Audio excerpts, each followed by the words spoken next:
જય બળદેવસેન મહારાજ. સમાદર્શન ચેનલમાં આપ સૌનું શાનદાર સ્વાગત કરું છું. અત્રે સમાદર્શન ચેનલનો વિશેષ કાર્યક્રમ, વિશિષ્ટ કલાકારો સાથે વિશિષ્ટ કાર્યક્રમ, અને એમાં પણ કલાકારની જીવનગાથા, તે પણ કલાકારની જીવનગાથા, તે પણ સૂર અને સુરાવલી સાથે. તો આજે સમાદર્શન ચેનલ છેક અમદાવાદથી જ્યારે સૌરાષ્ટ્રની સફર કરતું હોય, અને એમાંય પણ રાજકોટ ને ગોંડલ,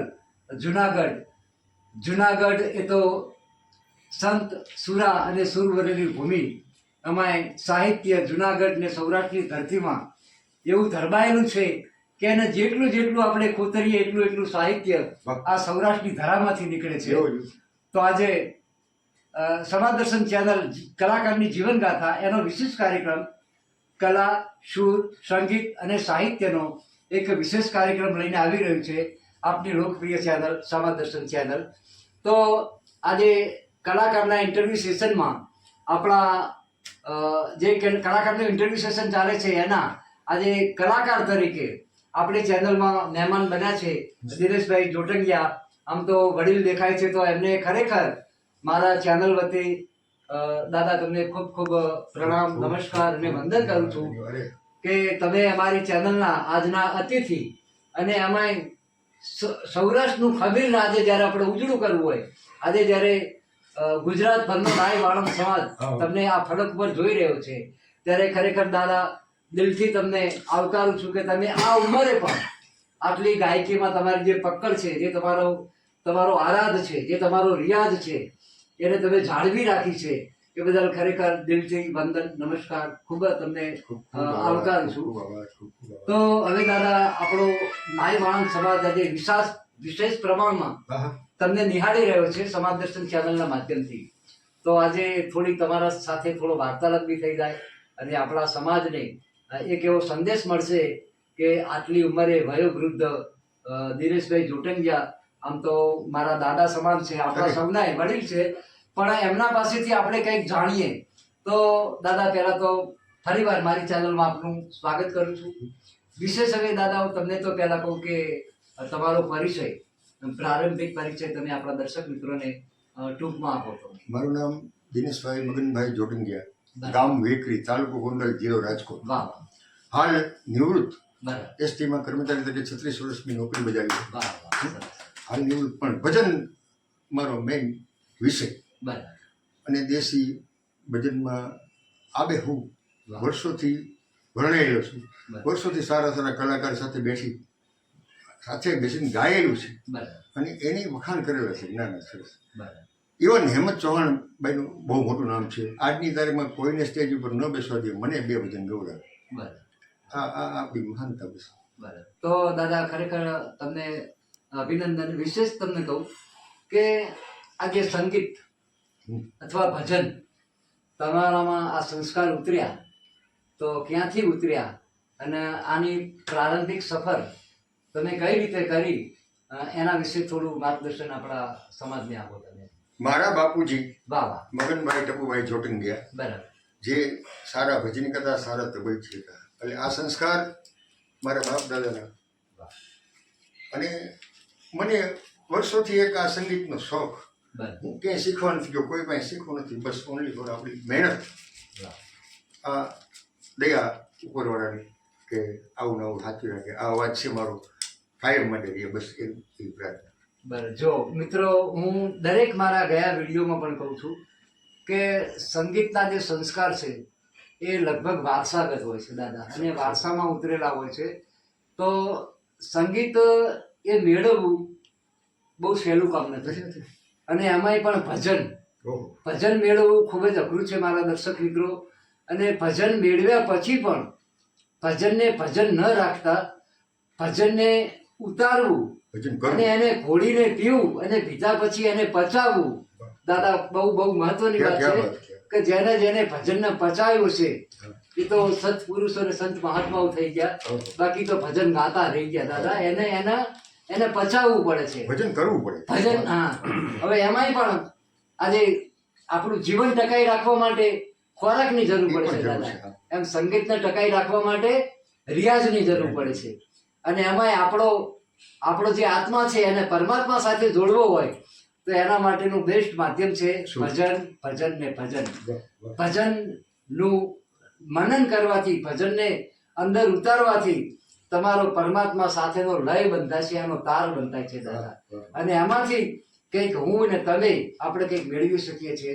તો હવે વિશેષ આગળ એક તમને સવાલ કરવા જઈ રહ્યો છું દાદા, કે તમે આ જે સંસ્કાર તમારા વારસાગત તમને મળ્યા છે, તો તમે આ ભજન મતલબ કેટલી ઉંમરથી તમે ગાવાનું શરૂ કર્યું છે? હું બચપનથી જ આ બધી બરાબર. રચ્યો વેચો બરાબર ગામમાં નવરાત્રિ હોય, પછી જન્માષ્ટમી હોય, બરાબર એટલે કીર્તન ભજન કીર્તનમાં હું જાતો. બરાબર. અને આ બધું હાર્મોનિયમ બી મારી મેળે શીખું. વાહ. ભજન પણ હું કોઈ મને એક જ કલાકાર પ્રિય ઇસ્માલ વાલેરા. બરાબર. એટલે મારી ખટક ઇસ્માલભાઈ એ જે હશે ભજનમાં, કારણ કે એના જેવું તો ન જ ગાઈ હતી, હા. પણ એનો તમને આમ થાય ખરા કે અંદાજ ના? આવે. હા, અંદાજ અંદાજ આવે. આવે. એટલા માટે મારો પ્રિય કલાકાર ઇસ્માલ વાલેરા. બરાબર. અને એટલે તમે મતલબ આ નાનપણથી જ હા, આ નાનપણ. પ્રારંભિક શરૂઆત નાનપણ. તમે કરી. નાનપણથી. તો દાદા એ બદલ બી તમને આજે તમારી ઉંમર લગભગ 67 વર્ષ 67 આપણે બે છે. 67 વર્ષ. 67 વાહ. વર્ષ. નાનપણથી 67 વર્ષ સુધીની સંગીતની સફર. મિત્રો, આ જે સફર છે એને ટકાવી રાખવી બસ, બસ, બસ. અને આજે દાદાની એ જ પકડ, એ જ સૂર, એને જે ટકાઈ રાખવો બહુ બહુ મહત્વની વાત છે દાદા. તમે બહુ સરસ વાત કરી છે કે આજે આમાં સરસ્વતીની કૃપા તમારા ઉપર હોય, તમારા પૂર્વજોની કૃપા હોય, તમારા બાપ દાદાની કૃપા હોય, કે કંઈક આવી કોઈની કૃપા હોય ત્યારે આ બધું વસ્તુ ટકતી હોય છે. બાકી મેળવવું સહેલું છે, પણ મેળવ્યા પછી ટકાઈ રાખવું બહુ અઘરું છે. તો હવે દાદા આગળ એક પણ સવાલ કરવા જોઈએ કે આના જે સંગીતમાં તમારા કોઈ ગુરુ કે તમારા કોઈ માર્ગદર્શક કે તમને કોઈને પ્રેરણા આપી હોય એવા કોઈ વ્યક્તિઓને તમે આજે યાદ કરવા હોય? મનથી યાદ કરું છું. બરાબર. મેં આવા કોઈ ગુરુ મારા નથી મળી વાહ શક્યા. વાહ વાહ, ક્યાં પણ વાત. મનથી ગુરુ નક્કી કર્યા હોય કે નટવરગીરી ગોસ્વામી હતા, વાહ વાહ. બરાબર જે રેડિયો કલાકાર હતા, રેડિયો આર્ટિસ્ટ હતા, બરાબર અને એ તો દેવ થઈ ગયા, પણ એને હું ગુરુ તરીકે માનતો. બરાબર કારણ કે એની પાસે જે એની શૈલી અને એની જે વાતો બરાબર આપણે સાંભળેલી છે, બરાબર. એ આપણે એમ થાય કે ના ના આમાં ઓતપ્રોત થઈ ગઈ. વાહ ભજનની વસ્તુ છે કે એમાં તમે જો ઓતપ્રોત થઈ ગયા તો જ તમે ભજન કરી શકો. વાહ. ભજન હેલું નથી, ગુરુ છે. બરાબર. પણ દયા ઉપરવાળાની હોય તો આ બને. વાહ વાહ. બહુ સરસ વાત કરી દાદાએ કે એમના જે માર્ગદર્શક કે એમના ગુરુ, આમ તો એમનો કહેવાનો ધ્યેય છે કે હું જ મારો ગુરુ. હું જ એટલે એમના આત્માની ખોજ અને એમના આત્માનું ગહન જ્ઞાન કરીને સુર જ્ઞાન એમને એમની જાતે મેળવ્યું છે. એ બદલ બી ખરેખર દાદા આ બહુ બહુ મોટી વસ્તુ છે કે તમે તમારી જાતે, તમારી કમાઈ, તમારી કોઠાસૂઝ ત્યાં તમે સંગીતને મેળવ્યું છે. તો હવે દાદા તમને તમારા પરિવારમાં સંગીતમાં સપોર્ટ કેવો, સહકાર કેવો આપે છે? પૂરેપૂરો બધા બધા. પરિવારમાં સંગીત ખરું તમારે કે તમારા ના, સિવાય? મારા સિવાય તો હવે કોઈ છે નહીં. મારો નાનો ભાઈ છે એ સાઉન્ડનું કરે છે, પણ એનો વિષય તો ખરો જ. બરાબર. એટલે તમને પરિવારમાંથી સહકાર બી સારો મળી રહેશે આ 100%, બાબતે. 100%. હવે દાદા તમે આજે સંતવાણી, તમારો પ્રિય સ્ટેટસ શું છે? તમે સંતવાણી વધારે તમને ગાવી ગમે છે? સંતવાણી કરીએ હાલના અર્વાચીન કરવા પડે છે અત્યારે બરાબર. સમય પ્રમાણે, બરાબર. પણ એ મર્યાદિત. વાહ. આપણે કરી શકીએ ભાઈ આજનું એક ગીત છે, ફલાણું ગીત તમે ગાઓ, એ ફરમાઈશ નહીં. બરાબર. મને મજા આવશે તો ગાઈશ, બરાબર. ફરમાઈશ ઉપર નહીં. પણ દેશે સંતવાણી લાગે પછી. એટલે સંતવાણી પર તમારો જીવ ભણાયેલો છે. સંતવાણી ઉપર. તો દાદા આપણા દર્શક મિત્રોને એક સંતવાણીનું નાનું એવું સંભળાઈ દઈએ. અરે કેમ નહીં. હરિજનોને માયા હરિને સોંપી એ ભક્તિને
દાસી જમોને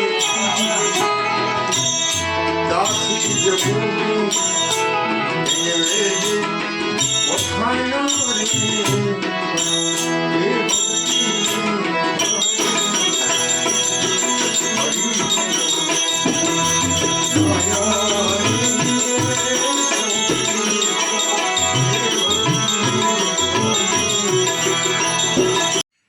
ખૂબ ખૂબ આભાર દિનેશભાઈ. ખરેખર તમે ગુરુમુખી અને અમાયા આપણા સમાજનું જેને ગૌરવ કહેવાય અને જે સંતની તેજોમય ભૂમિમાં અને એમાંય આપણા દાસી છબુભાઈની જે દાદાએ વાણી રજૂ કરી, તો ખરેખર આ પણ એક ગૌરવ છે કે સંતવાણીના કલાકાર હોય અને એમાંય આપણા સમાજનું ગૌરવ એવા દાસી છબુભાઈને જ્યારે સંતવાણીમાં રજૂ કરતા હોય, તો ખરેખર દાદા આ બાબતે પણ બી આજે તમને વારંવાર વંદન કરવાનું મન થાય, નમસ્કાર કરવાનું મન થાય કે તમે આ ઉંમરે પણ. તો દાદા વિશેષ હવે આગળ એક તમને નાનકડો એવો સવાલ કરું છું કે તમે આજે સંગીતના પ્રોગ્રામ્સ કરો છો, પ્રોફેશનલ કરો છો કે તમે કઈ એમાં સેવા અર્થે કરો છો કે આમ વ્યવસાયિક કરો છો તમે? આપણે નિજાનંદ માટે. વાહ વાહ, ક્યાં વાત હે. અને સમાજને કંઈક ઉપયોગી બની વાહ વાહ. એટલા માટે મેં તમને વાત કરી કે સમાજના આવા કાર્યો કર્યા છે. બરાબર બરાબર. આપણે ચર્ચા થઈ રાઈટ એ રાઈટ. ચર્ચા કરું કે તાવ હા હા, એ બરાબર. હું તમને બીજો એક પ્રશ્ન પૂછું છું. એટલે ટૂંકમાં આ તમે તમારો નિજાનંદ, જેનો જે ભજનાનંદી જેને કહેવાય છે, એટલે આત્માનો એક આ તમારો લય છે નિજાનંદ. આ કોઈ વ્યવસાય નહીં, સમાજમાંથી કોઈ પૈસો લીધો નથી. વાહ વાહ વાહ. કે ભજન ગાવાના પૈસા 500 રૂપિયા કીધે કોઈ કે પ્રોફેશનલ જીવન નહીં, ટૂંકમાં સંગીત એ તમારું પ્રોફેશનલ નથી, બરાબર. એ પણ તમારો પૈસા જરૂરી છે પણ સમાજ માટે નહીં. બરાબર. વાહ વાહ. સમાજ માટે મિત્રો, કોઈ પણ ક્યારેય ગમે તે કેટલી બહુ ઊંચી વાત કરી. એમનો ભાવ, એમની લાગણી જુઓ કે સંગીતનો વ્યવસાય સમાજ માટે મારે નથી કરવો, સમાજ માટે માત્ર સેવા અર્થે દાદા સંગીત જે પીરસી રહ્યા છે આપણા સમાજને, એ બદલ બી આજે દાદા એક ભીડ છે, અનુભવી છે. અને આજે જ્યારે અનુભવી વ્યક્તિઓ જ્યારે આપણને મળ્યા હોય, આપણી ચેનલના મહેમાન થયા હોય, ત્યારે મારું તમારું આપણા સૌનું મસ્તક એમના ચરણોમાં ઝૂકીને આપણે એમના પાસેથી આશીર્વાદ લઈએ કે આપણા સમાજના જે નવા કલાકાર છે, જે ઉગતા કલાકારો છે, જે ઉભરતા કલાકારો છે, તો દાદા એમને તમારે સંગીત વિશેનો સંદેશ આપણા સમાજના કલાકારોને આપવો હોય તો તમે શું આપશો, કઈ રીતે આપશો? ઉગતા કલાકારોને આપણે પ્રણામ કરીએ અને આગળ આવે એવી આપણે ઈચ્છા જ હોય. અને હું તો જ્યાં ભોજન કરી ત્યાં કોઈ આવે ભાઈ નાનો છોકરોને ગાવું આવો એને પ્રોત્સાહન આપવાનું. બરાબર. કે ભાઈ વાહ વાહ થયો ભલે થોડુંક નબળું પણ એને એમ કહ્યું વાહ સરસ ગાયું, જેથી કરીને એનું મનોબળ મજબૂત આમાં જેટલા તમે એન્ટર થાઓ એટલી મજા આવતી જશે. એનો ઉત્સાહ વધારવા માટે પ્રયત્ન કરવા. બરાબર. એ મારો પણ એ જ છે. તો એ પણ બહુ સરસ વાત કરી.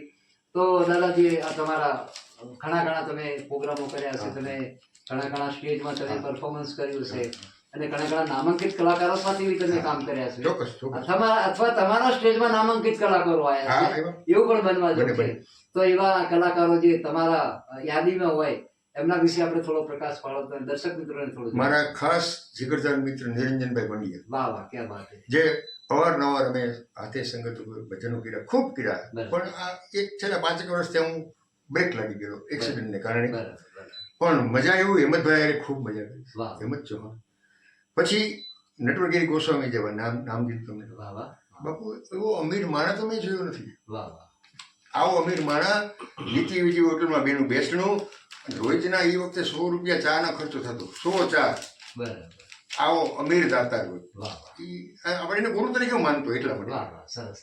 અને આ બધું અમરનાથ નાથજી જે ગુરુ તરીકે આપણે માની સંગત ખૂબ કરી છે. પૂજ્ય નારાયણ સ્વામી બેઠેલો છું. એટલે આવા નામાંકિત કલાકારોએ ખૂબ મજા કરી છે. ગાવું મહત્વ નથી, પણ સત્સંગ છે ને એમાં આ ભજનનો સત્સંગ એટલે એ તો આખી વસ્તુ જુદી છે. પરમ કૃપા પરમાત્માથી આપણે જે કાંઈ મને આપ્યું છે આ બહુ આપનો ખૂબ ખૂબ આભાર. તમે આ જે કાર્ય હાથમાં લીધું સમાજ માટે તો ઉત્તમ કામ છે ને. તો દાદા હવે આપણા સમાજના જે નામાંકિત કલાકારો છે, આપણા વાણંદ સમાજ, એમાંથી તમે કોઈ સાથે સંગતો કરેલી આવી ડાયરામાં કે સંતવાણી પ્રોગ્રામમાં? હા, ઘણા એવા તમારા મુના બાપુ છે અમદાવાદ, પછી વિષ્ણુભાઈ છે વિષ્ણુભાઈ પનારા. વાહ વાહ, ક્યાં વાત કરી, વાહ, બરાબર. પણ એની મને યાદ છે હા અમદાવાદમાં છાયાદાસ બાપુના આશ્રમમાં. હા, રાઈટ, બરાબર બરાબર. અને ઘણા મંજીરાવાળા છે, તબલાવાળા છે, બીંજોવાળા છે બધા. અને એ હોય ત્યાં બધા આપણે તો આનંદ આવે કે આપણા છે. બરાબર બરાબર. આપણા જેટલા આગળ વધ્યા એટલા એટલી માતાજી પરમાત્મા એને શક્તિ આપે. હવે દાદા, આ સમાજ દર્શન ચેનલનું જે આ કાર્ય ચાલી રહ્યું છે એમાં એના વિશે તમે કઈ બે શબ્દો આપણા દર્શક મિત્રોને કહેશો? ઉત્તમ કામ તમે કરો છો, ઉત્તમ. જેને કહેવાય ને, આ કાર્ય કરવું સહેલું નથી, અઘરું છે. કારણ કે આ ઝવેરચંદ મેઘાણીની જેમ રખડવું પડે બધી, ત્યારે આ બધું ભેગું થાય. આ સહેલું નથી. પણ તમને ખૂબ ખૂબ ધન્યવાદ છે કે તમે આમાં ખૂબ આગળ વધો. ખૂબ મારા જેવા કાંઈક સલાહની ગમે ત્યારે જરૂર પડે તો મને ફોન કરજો. હું કદાચ 500 ગાઉં નહીં, 1000 ગાઉં તો આવી ગઈ. બરાબર. એ છે અરવિંદભાઈ, અમે બે તો એક જ છીએ. બરાબર. હા, બરાબર. સમાજને હજી ઊંચો લાવવા માટે બહુ પ્રયત્ન કરવા પડે છે આમાં. એટલે મારી સમાજને ખૂબ ધન્યવાદ. અને ગત ગંગા છે, સમાજ બેઠો એ ગત ગંગા ગણીને અમે ભજન કરીએ છીએ, જેથી કરીને અમારું ભજન પડે. ગત ગંગા એટલે આ બેઠેલી ગંગા જ કહેવાય. પણ એમાં તમે તમારા 2 શબ્દો ઉમેરો તો આખું પુષ્પ બહાર આવે, એને જેવું સુંદર. આ બધા સમાજના કલાકારો, વગાડવાવાળા ભાઈ, બેંજોવાળા, આપણા સમાજના. એ મહત્વનું છે બહુ. આપણો સમાજ ભેગો થઈને આપણે સમાજ જે કાંઈ કરીએ ને એ આમ હૈયે ઉલ્લાસ હોય કે આપણો છે. બસ એ માનથી આપણે ભજન કરીએ છીએ અને પ્રભુનું નામ લઈએ છીએ. જો મિત્રો, બહુ સરસ દાદાએ દિનેશભાઈ જોટંગિયાએ વાત કરી છે કે સમાજને, આપણા સમાજના કલાકારો છે, એમાં મહિલા કલાકારો હોય યા પુરુષ કલાકારો હોય, ખરેખર બધા જ કલાકારો એક અણમોલ રતન જેવા, જેને ચીંથરે બાંધેલા રતન હોય ને એવા આપણા સમાજના કલાકાર. ખરેખર તો આપણા વાણંદ સમાજમાં એ સંગીતનો વ્યવસાય આપણા વાણંદ સમાજનો જ છે દાદા. આ ક્ષૌર કર્મ ખરું, આયુર્વેદ અને સંગીત પણ આપણા સમાજનો પૂર્વકાલીન વ્યવસાય આપણા સમાજને મળેલો છે. અને આપણા સમાજના કલાકારો આજે એ પણ વ્યવસાયને જાળવી રાખ્યો છે. ઘણા આપણા સમાજના નામાંકિત કલાકારો છે, એમાં પ્લેયરો પણ સારા છે. હાર્મોનિયમ પ્લેયર છે, બેન્જો માસ્ટર છે, આપણા જીતુભાઈ વાઘેલા, જીતુભાઈ ચાલા આપ જોઈ રહ્યા છો. પછી તુષારભાઈ બખતરિયા, એ ઉસ્તાદ છે, તબલાના ઉસ્તાદ છે. બાજુમાં જગદીશભાઈ છે, એ મંજીરાના ઉસ્તાદ છે. અને મારી બાજુમાં બેઠા છે એમને તો આપ સૌ જાણતા જશો, અરવિંદભાઈ બખતરિયા. એ બી એક બહુ અહીંયા રાજકોટનું ઊંચેરું નામ અને ગૌરવશાળી નામ છે અમારા અરવિંદભાઈ બખતરિયા. તો ખરેખર આજનો સમાજ દર્શન ચેનલનો વિશિષ્ટ કાર્યક્રમ અહીંયા આપણે વિરામ ઉપર લઈશું. અને જ્યારે પણ આ દાદાની જરૂર પડે, દિનેશભાઈ જોટંગિયાની જરૂર પડે તમારા કોઈ પણ પ્રોગ્રામમાં, તો આ જે આખી ટીમ બેઠી છે એનો માત્ર અરવિંદભાઈ બખતરિયાનો અહીંયા કોન્ટેક્ટ નંબર અને દિનેશભાઈ જોટંગિયાનો કોન્ટેક્ટ નંબર મૂકું છું. આ નંબર ઉપર આપ ફોન કરશો તો અહીંથી આખી ટીમ સાજિંદા સાથે, પ્લેયરો સાથે તમને સેવામાં તો નથી કહેતો, કારણ કે દરેકના પોતાના પેટ તો હોય બરાબર, પણ એમનું મળતર ના લે, એમનો નફો ના લે, પણ એમ કે નહીં નફો નહીં નુકસાનના ધોરણે આ દિનેશભાઈ જોટંગિયા એક આવી નાનકડી સેવા સમાજ માટે પૂરી કરશે એની હું પણ દાદાને વિનંતી કરું છું. તો અહીંયા આપણા કાર્યક્રમને વિરામ લઈશું. જય માતાજી, જય માતાજી. રમણભાઈ લિંબાચિયા, સમાજ દર્શન ચેનલ. જય હિન્દ.